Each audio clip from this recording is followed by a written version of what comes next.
Vivo aqui pelo Facebook da Acon, né? Então vamos lá, nós estamos aqui ao vivo, né? Hoje pelo Facebook da Acon. Estou aqui com mais uma vez um grande profissional, né, gente, fazendo esse trabalho aqui dentro da Acon, mostrando o trabalho desses grandes profissionais, trazendo um pouco de informação para o público. Sempre que a gente começa um programa aqui, a gente fala, né, doutor Gustavo, que o câncer, né, essa doença, ela ainda tem aquela questão do preconceito, ainda tem a questão das pessoas, tem muita dificuldade de falar disso, né? Então, eu acho, assim, que esse trabalho que a gente está fazendo, principalmente agora, né, no programa Saúde Emocional, novo perfil, ele vem coroar, né, o que a gente sempre fez aí nesses últimos 6 anos, que é mostrar o trabalho desses grandes profissionais e desmistificar, né, a maioria dessas doenças, que a gente, às vezes, tem dificuldade de falar disso, né? Hoje eu estou aqui com o doutor Gustavo Auríquio Cordeiro, né, diretor técnico aqui da Acon. Então, mais um prazer estar com você aqui, viu, doutor Gustavo? Boa tarde, né? Boa tarde, como é que estamos aí? Boa tarde aos nossos seguidores aí do Facebook e também o pessoal da rádio. Vamos fazer um programa esclarecedor, vamos trazer para todo mundo, retirar as dúvidas, para que a gente possa tratar dessa doença da forma mais normal possível. E sempre que o profissional vem aqui, principalmente vocês, né, doutor? A gente fala dessa coisa do preconceito, desse místico que vem lá de trás, né, dessa dificuldade que a gente tem de falar do câncer. Nossos antepassados até falavam, né, não gostavam nem de falar o nome da doença, né? Então, eu vejo, assim, esse trabalho que a gente está fazendo aqui, eu acho extraordinário, né? A maneira como vocês se portam falando sobre a doença, a gente tentar desmistificar isso aí, tirar esse peso que existe na sociedade. Isso é sem dúvida nenhuma, né? Ainda é muito comum hoje em dia pessoas que evitam falar a palavra câncer, porque atrás dela vem um grande estigma.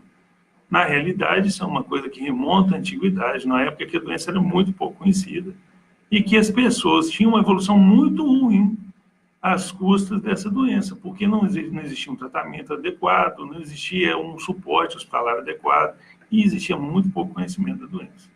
Com o passar dos anos, hoje em dia, a gente tem um conhecimento maior, tem vários lugares em que faz atendimento de ponta, e a Acon é um projeto pioneiro nesse sentido para o interior. Pelo básico, né? Falar sobre as causas do câncer do intestino. Bom, as causas do câncer de intestino são várias, né? A gente pode enumerar inúmeras, e as pessoas que acompanham esses programas, que veem alguma coisa a respeito do câncer, vão ver que, na maioria das vezes, as causas do câncer são muito parecidas entre todas elas. Por exemplo, as pessoas que são tabagistas, que fumam há muitos anos, a pessoa que faz uso de bebida alcoólica. No caso específico do câncer de intestino, pessoas que têm história de câncer na família, uma ou outra pessoa que teve câncer de endométrio, câncer ginecológico, tem maior propensão a ter câncer. Pessoas que fazem uso de alimentos processados, como carnes, bacon, carne de lata, essas coisas que têm um tempo maior de guarda, também são mais propensas a câncer de intestino. E não podemos esquecer nunca a interferência direta que a dieta faz nessa causa do câncer de intestino. Pessoas que se alimentam com a dieta pobre em fibras, normalmente têm maior propensão a desenvolver o câncer. Eu tenho uma pergunta aqui, interessante do programa Saúde Emocional, é o seguinte, tem uma lista de perguntas, mas acaba que a gente vira um bate-papo mesmo, né? Porque o que ele está falando aqui é muito importante, que foi, inclusive, uma pergunta que está aqui no finalzinho, na questão da prisão de venda, a pessoa que tem problema de digestão, né? Então, isso pode ser através de uma dieta pobre, ocasionar o câncer de intestino? Não necessariamente. O intestino preso, a pessoa que tem um intestino mais preguiçoso, não vai ter câncer. Nem todos vão ter câncer de intestino. Na verdade, aquela pessoa que tem intestino preso, muitas vezes, uma das causas pode ser baixa ingestão de fibra. Então, assim, comer pouca fruta, come pouca verdura, pouca fibra na dieta normal. Essa pessoa tem maior propensão, mas não necessariamente quem tem intestino preso vai ter problemas de câncer. E aí, assim, fazendo uma conexão, né? Esse intestino preso, a pessoa, ela tem mais toxinas no organismo, podemos dizer que é assim que funciona? De certa forma, seria quase isso aí. Né? Por isso que a carne é tão prejudicial? No caso, a carne processada, essa carne defumada. Né? Ou esses alimentos enlatados, de uma forma geral, pelos tipos de produtos que são produzidos ali, que na verdade são os nitratos e nitritos. Tem muito profissional da área da saúde que fala dos malefícios da carne, principalmente diretamente ao câncer. Você falou assim, deu um direcionamento dos enlatados, né? A carne normal, ela tem assim, esse prejuízo grande para o ser humano? E aí o pessoal fala assim, não, são 3 dias para digerir, e aquela... A gente vai aqui mais no ditado popular, né? Mas seguindo assim, às vezes desmistificando também o que o pessoal vem falando. Então tem muita toxina, o organismo demora muito para fazer a digestão daquilo ali, e tem a ver, então essa carne, ela pode ser... A carne que vai fazer mal, na verdade, nem só a carne, os alimentos que são produzidos dessa forma, os enlatados, os defumados, esses vão aumentar a chance da gente desenvolver câncer de intestino ao longo de anos, é o consumo ao longo de anos. O uso moderado de alimento não faz mal algum, e especificamente a questão da carne, isso ainda não há nenhum consenso que a alimentação com carne faz mal.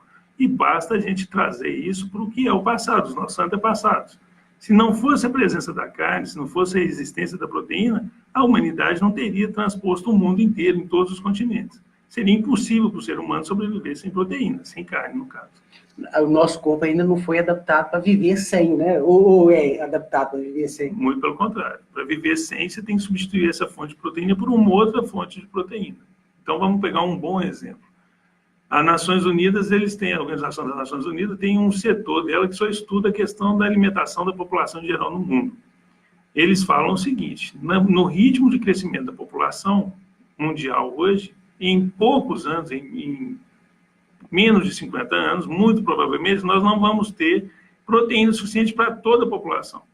Só que é impossível para o ser humano sobreviver sem proteína. E hoje, a Organização das Nações Unidas estuda outras fontes de proteína.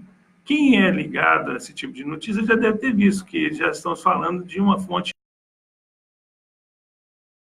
de proteína. Uma outra fonte de proteína seria talvez a soja. E isso são estudos. Fato é que sem proteína a gente não sobrevive. E eu vi uma reportagem recente, doutor, não sei se você acompanhou, acho que deve ter umas 2 semanas de uma carne de laboratório. Então já fizeram todos os testes, né? É uma carne assim que ela é não só o sabor da carne, mas eles conseguiram fazer uma imitação perfeita da carne. Na verdade, vai se buscando uma forma de substituir a proteína e que traga para o nosso paladar uma coisa que seja gostosa, que a gente queira comer, né? Senão não tem sentido. Doutor, essa carne de hoje, carregada de hormônio, né? E você falou que a gente precisa de alimentar essa população. E foi usado diversos mecanismos para conseguir chegar a isso, né? Uma delas foi os anabolizantes, foram os produtos químicos usados, não só na alimentação para essa carne, mas na carne em si, né? Então, você acha que o pessoal falando mal da carne hoje, pode ser muito mais por essa carne que existe hoje? Na verdade, não existe consenso, nem estudo científico que embase esse tipo de afirmação, né? Nós sabemos que hoje, por exemplo, em granjas são utilizados hormônios para o crescimento mais rápido dos animais, mas não existe nenhuma coisa que comprove que esse tipo de hormônio que é utilizado, ele vai causar um mal. O excesso, sim, pode trazer mal. Então, a pessoa que tem uma dieta equilibrada, bem balanceada, não tem por que se preocupar com esse tipo de coisa. Agora, doutor, os sintomas do câncer do intestino. Câncer do intestino, a gente tem que ser muito cuidadoso quando a gente fala de sintoma. Por quê? São sintomas muito comuns e que se aproximam muito da vida comum das pessoas. Quem seriam os sintomas mais comuns de câncer de intestino?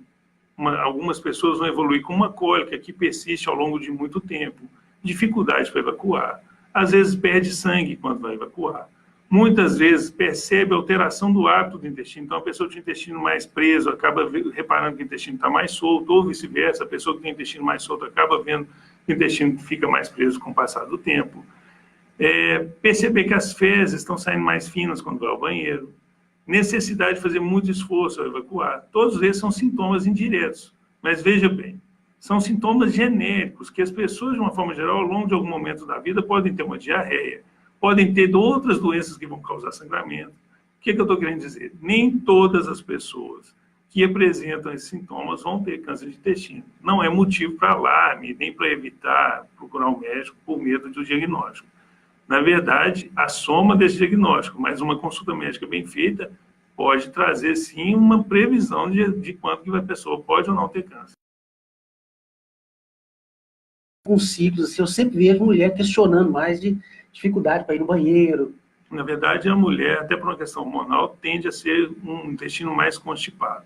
Para isso acontece, além de questões hormonais, questões culturais também. Mas o homem e a mulher no câncer de intestino tem uma incidência muito próxima, com uma leve prevalência do homem para ter um maior número de pessoas acometidas por câncer. Você falou questão cultural, é a questão do emocional da mulher? Não, a questão cultural seria a forma como é criado desde o passado, né? A mulher, ela é mais recatada, mas de uma forma geral no passado foi criada de uma forma mais contida. E isso também interfere até nesse tipo de coisa do dia a dia. Então, assim, o ir ao banheiro do homem é uma coisa muito mais fácil. Para a mulher, desde a criação, é uma coisa deixada mais de lado. Então, assim, com mais... a mulher segura muito mais do que o homem. Para o homem, aquilo de uma ali... forma geral, seria quase isso. E isso pode ser prejudicial? Não, não é prejudicial. Isso é uma coisa que vem acontecendo ao longo de anos. Na verdade, é prejudicial quando ela percebe que aquele intestino constipado piora muito ao longo do tempo. Então, se no começo a constipação era de 2, 3 dias e passa a ser uma coisa de 5 dias, com muita cólica, implica em pesquisa, não em pensar diretamente no câncer. Agora, doutor, a questão emocional, principalmente para essa região aqui, ela é bem visível, né? Então, o estresse, isso tudo atinge, isso tem uma conotação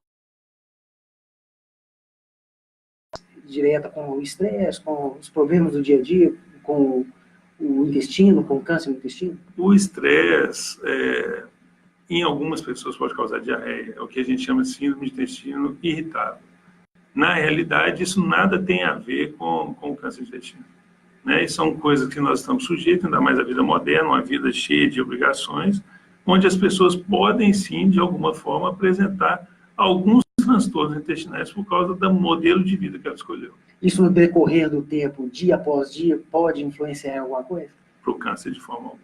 Não? Não. Doutor, agora, quando se deve fazer o exame? Bom, a questão do exame para o câncer de intestino, ela é uma coisa que vem sendo estudada e vem mudando, como todas as... Hoje, até pouco tempo atrás, a gente considerava que a pessoa, a partir dos 50 anos, merecia um acompanhamento mais próximo, né, para a gente diagnosticar de uma forma mais precoce o câncer. Hoje, nós já temos estudos que sugerem que, a partir dos 40 anos de idade, as pessoas já podem fazer exames preventivos que vão diagnosticar o câncer de forma precoce. É importante saber que o câncer, quando ele acontece de uma forma mais precoce, diagnosticado em um momento mais precoce, facilita muito a cura e aumenta muito a taxa de cura. Então, a nossa busca na medicina, a busca da ciência hoje, é para um momento exato, ideal, para que as pessoas comecem a fazer exames preventivos. E é mais ou menos o seguinte: pacientes sem história familiar de doença como câncer, câncer de ovário, câncer de endométrio, essas pessoas podem fazer um rastreamento normal em posto de saúde ou em consultórios médicos, através de pesquisa de sangue nas fezes, até os 50 anos. E só vão se submeter à colonoscopia, que é um bom exame, o melhor exame para diagnosticar o câncer de intestino, após os 50 anos. Em pessoas que já tiveram sangramento nas fezes, de acordo com a consulta do médico, a necessidade, a história desse paciente, a evolução dos sintomas, essas pessoas podem fazer a colonoscopia mais cedo. Lembrando que colonoscopia é um exame médico que deve ser realizado de uma forma geral sob sedação, que é uma anestesia, existem riscos envolvidos, então a indicação sempre é uma indicação muito precisa. Aqui o pólipo, né, pode se transformar em câncer, e eu queria que você explicasse um pouquinho a questão do pólipo, o que é, como surge. Bom, os pólipos são doenças, acontecem no intestino, são como verrugas. Alguns indivíduos têm maior propensão a desenvolver pólipos no intestino. Alguns têm uma síndrome chamada síndrome de polipose familiar. Esses indivíduos têm maior chance de desenvolver câncer, porque o pólipo ele começa a crescer, ele começa muito pequenininho, em milímetros, e vai se desenvolvendo, crescendo, e é nesse pólipo que cresce que nós vamos encontrar o câncer de intestino. Ele não é um nódulo, né? Não. Essa verruguinha que vai crescendo, e na medida que ela vai se crescendo, ela pode ter células malignas desenvolvendo ali. E aí é daí que vai aparecer o câncer. Esse é o fator genético mesmo, quase que 100%? É um fator genérico, mas também tem interferência do ambiente com relação alimentação, ao quanto essa mucosa do intestino, ao quanto esse intestino foi agredido ao longo da vida. É como se o organismo fizesse o pólipo como se fosse uma defesa. Doutor, quase todo profissional, a gente faz essa mesma pergunta, né? Há muito pouco tempo, o fator genético era 80% dos casos de câncer, né? Hoje, os profissionais já falam que o estilo de vida, ele corresponde aí a praticamente 80% da propensão da pessoa ter câncer ou não. No caso do câncer do intestino, deve ser mais ou menos por essa base aí, por esse cálculo, né? Na verdade, a gente não precisa colocar números exatos para isso, né? O que a gente pode fazer, quando a gente começou a nossa conversa, o que eu disse? As coisas que são realizadas com moderação, elas levam a pessoa tende a ter uma vida muito boa. Então, aquela pessoa que pratica exercício físico, evita o cigarro, tem pouco contato com álcool, aquela pessoa que se alimenta de forma saudável, com fibras, aquela pessoa que tem uma vida equilibrada, ela não tem nenhuma interferência da vida dela, ou uma interferência menor da vida dela, para que ocorra câncer. No caso do câncer de intestino, é muito claro que a relação da dieta, do uso de fibra, isso tudo aumenta a propensão. Então, as pessoas que querem evitar o câncer de intestino, uma das formas que a gente pode fazer, que essa depende só da gente, é manter o bom hábito alimentar. Mas isso sozinho não determina câncer de intestino. Existe também a questão da herança genética, da propensão de família e tudo mais.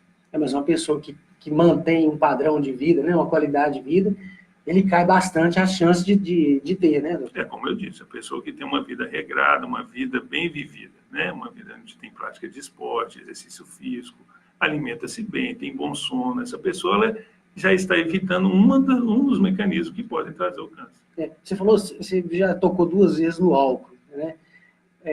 A nossa sociedade hoje vive o álcool, ele faz parte, como o cigarro fez um certo tempo atrás, né, doutor? A gente não conseguia enxergar os malefícios, né? Ou então, assim, a própria mídia não coloca esses malefícios. Como o cigarro hoje né? A gente até vê no próprio rótulo, né, do cigarro, esse produto causa câncer. E todos os profissionais que estão vindo aqui falar para mim sobre câncer falam da importância da influência do álcool, né? E não é falado aí na rua, né? Não é falado. Existe uma indústria por trás disso, mas também há exagero da população no consumo.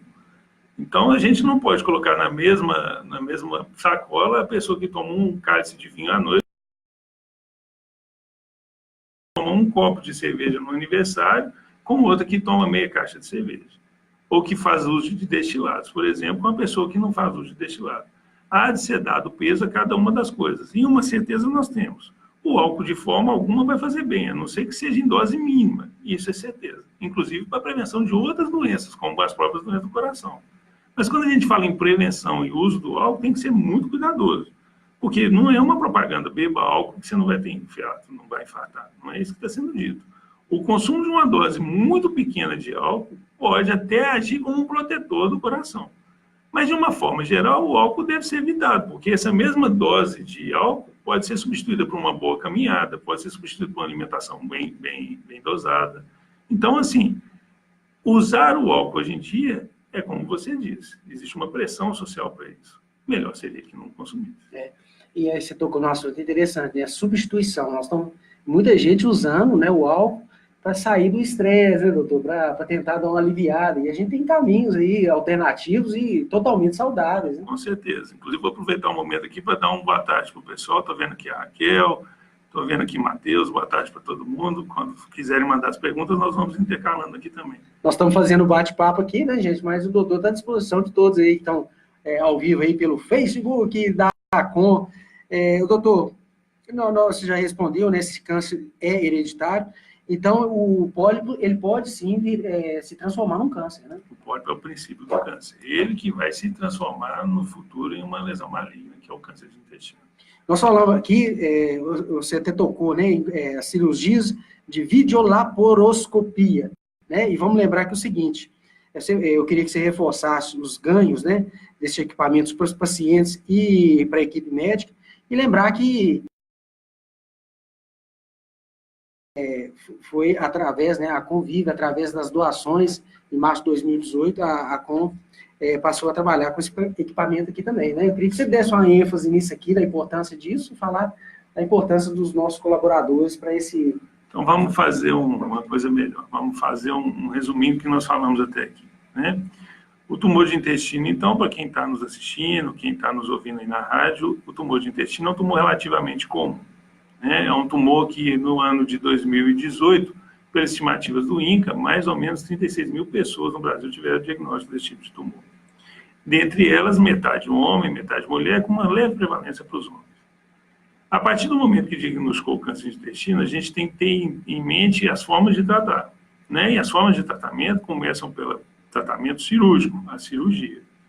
A cirurgia que hoje pode ser feita também pela videolaparoscopia. E nesse quesito videolaparoscopia, a CON teve um papel importantíssimo para a região, que adquirindo um material, e vem adquirindo ao longo do tempo aos poucos, porque são materiais caríssimos, então eles vão sendo adquiridos progressivamente, e nós já começamos a fazer cirurgias de videolaparoscopia para tratamento de câncer de intestino. Hoje nós fazemos aqui em torno de, por ano, se não me falha a memória, no último ano nós fizemos em torno de 400 cirurgias de intestino, a equipe. Eu, Dr. Lucas, Dr. Eliseu. É realizada pela via convencional, aquela que corta a barriga. Mas, à medida que os materiais vêm chegando, nós já vamos substituindo. E é bom ficar sabido também o seguinte, nem todas as pessoas têm indicação de fazer uso desse material. Nem todo tipo de câncer, porque o intestino é grande, né? E a gente tem locais que vão ser melhores operados sem que seja pela videolaparoscopia. O que a gente sabe hoje, que a videolaparoscopia nos próximos anos vai substituir essa cirurgia aberta, não vai existir cirurgia aberta, ou se existir vai ser em caso excepcional, nós vamos inverter. E nesse sentido, a laparoscopia, com a ajuda da CON, está se tornando algo muito sério e bem realizado em Divinópolis. Vamos, para o pessoal que às vezes não conhece, esse é aquele com a câmerazinha lá dentro e a pessoa faz só 2 furinhos, então não precisa de fazer um corte maior, né? Essa cirurgia é aquela que antigamente era dita pelas pessoas como cirurgia laser. Na verdade, não tem laser nessa cirurgia, né? É uma cirurgia onde são feitos pequenos cortes. No caso do câncer de intestino, a gente pode fazer 5 ou 6 cortes. E esses são cortezinhos que têm até 2 centímetros de diâmetro. Então, é uma cirurgia hoje realizada com uma certa frequência que a gente vem fazendo. Na medida que for disponibilizado mais material, mais pessoas serão operadas por essa técnica. Você tem um número assim, de casos aqui em Divinópolis que já foram atendidos? Agora, de cabeça, não, mas é uma coisa fácil para a gente passar aqui para o pessoal da comunicação da CON. Câncer mais comum? O câncer de intestino hoje ele é um câncer relativamente comum no Brasil. Ele pede por câncer de pele, pede por outros tipos de câncer, como câncer de próstata, câncer de mama, mas ele está na lista dos mais frequentes. Na verdade, esse ranking de frequência de câncer, para a gente pouco importa. Porque se você parar para pensar, se na sua família uma pessoa tiver câncer de intestino, é 100% da população que está doente. A gente se preocupa muito com o que é nosso. Então, o que a gente tem que trabalhar, independente da localização desse, se é mais frequente ou menos frequente, nós temos que buscar sempre melhorar a condição de vida das pessoas para que tenham uma atitude preventiva para evitar o câncer de intestino. Existem várias campanhas, né? Nós temos o câncer de mama, que é muito conhecido, já vem de muito tempo. Agora, o câncer de próstata também. E o câncer do intestino, assim, ficou um pouco de fora, né, doutor? Na questão da divulgação, de mostrar os... Ele, na verdade, não ganhou o dia próprio dele, ou o mês próprio dele, mas ele é tratado diariamente dentro de consultórios, nos ambulatórios, aqui na CON, de uma forma muito séria, responsável e, de uma forma geral, a população tendo acesso à atenção primária, tendo acesso a um posto de saúde, tendo reconhecimento desses sinais que são tão frequentes como sangramento, alteração de hábito intestinal, o emagrecimento, uma massa na barriga. Essas pessoas acabam procurando um médico com mais facilidade do que a pessoa que tem câncer de próstata, por exemplo, que é muito silencioso, que não costuma dar sintoma. O grande apelo, né, também associado àquela questão da discriminação do próprio homem, de estar fazendo o exame, de mexer com a masculinidade dele, aquela coisa que a gente tem aí, que a maioria das pessoas tem. Ainda existe muito preconceito, infelizmente, né? Mas ao longo do tempo, com as campanhas, isso vai caindo por terra. Hoje em dia, a gente vê os homens mais confortáveis em procurar assistência médica para evitar isso. E a questão do câncer do intestino é importante, eu estar sabendo isso aqui até agora, né, gente? Porque quando eu vim fazer o programa aqui, eu reforço essa ideia, eu vim preparado, portanto, que eu ia aprender, e estou aprendendo. A questão do câncer do intestino é importante a gente falar, porque, segundo o doutor falou aqui agora, é um câncer comum, né? Então, não é uma coisa assim, se a gente colocar aí em índices, é um câncer que está ali no patamar do câncer de mama, do câncer de próstata também, né? Está bem próximo. É um câncer relativamente comum e atinge a população como um todo. Ô, doutor, eu queria te agradecer, né, mais uma vez. O nosso papo é rápido, né, gente? Mas deu para esclarecer, deu para tirar muita dúvida aqui do pessoal. Eu queria lembrar que nós estamos pela W Alpha também, né? Toda terça-feira, às 20 horas, às quintas-feiras, às 23, reprise no domingo, às 11. Então, eu queria agradecer mais uma vez, viu, doutor Gustavo, por essa oportunidade, né, principalmente para tirar dúvidas, né, do pessoal que está em casa, de trazer esse pessoal para se orientar precoce, porque isso é que pode salvar vidas. Né? Com certeza. Eu acho que a saúde pública, a saúde do cidadão passa muito pela responsabilidade dele próprio. Como eu disse, os sintomas do câncer de intestino são sintomas muito comuns e que muitas vezes vão passar despercebidos. A visita periódica ao médico, a visita periódica ao posto de saúde, ter um médico que te conheça, ter um médico da sua confiança, tem uma interferência muito positiva na vida de todo mundo. No caso específico do câncer de intestino, como a gente quer pegar a pessoa antes dela ter câncer, a gente quer ter contato com essa pessoa lá naquele momento que ela ainda está com pólipos desenvolvendo no intestino. Para a gente conseguir chegar nessa fase, o que a gente tem que fazer? Um exame no período certo, com a indicação correta. E isso não é uma coisa difícil de conseguir. Então, um conselho que pode ser dado a todos é o seguinte: cuide da sua saúde, tenha uma vida saudável, uma vida regrada, viva bem com seus familiares, viva bem no seu serviço, alimente-se bem, pratique esporte dentro do possível, que se não é possível fazer uma corrida, jogar um futebol com os amigos, que faça uma caminhada no final da tarde, escolha formas saudáveis de perder estresse, observe o seu organismo, é você que vai saber a hora certa de procurar um médico por causa desses sintomas. E lembrando que aqui na ACON nós temos um serviço de prevenção enorme, né? Nós temos aqui ambulatórios de todas as especialidades. Temos na ACON hoje um serviço de primeiro mundo, né, de atendimento, diferente do que é feito em Belo Horizonte, em São Paulo, e que muitos são os pacientes, eu estou vendo aqui, passando pelo Facebook, muitos são pacientes meus que estiveram por aqui e que participam dessa grande cruzada que vai desmitificando a questão da doença, do câncer. Então, eu tenho muito a agradecer a ACON por esses 16 anos de trabalho aqui, muito agradecer a você pela oportunidade e desejar a todos que tenham uma ótima semana. Aqui, só para finalizar, procurar ajuda depressa salva vidas, né? Com certeza. Então, assim, como eu disse no começo, os sintomas são muito comuns e não é necessariamente sinal de alarde. Sangramento, quando vai evacuar, não é uma coisa comum, mas também não significa câncer. Entretanto, se tiver sangramento quando vai evacuar, isso implica em ter uma consulta médica, para que o médico julgue os sintomas, faça um exame físico, para ver se essa causa de sangramento merece uma investigação mais profunda ou se pode ser tratada de uma forma mais simples. Como eu disse, é o próprio indivíduo que é dono do seu corpo, ele que conhece melhor do que qualquer outro do seu corpo, e ele sabe exatamente quando as alterações acontecem. Muito obrigado, doutor, mais uma vez. Prazer foi meu, viu? Então, estamos ao vivo, né, aqui pelo Facebook da ACON, e mais tarde, né, terça-feira, amanhã, às 20 horas, estaremos com o programa na W Alpha, www.walpha.net.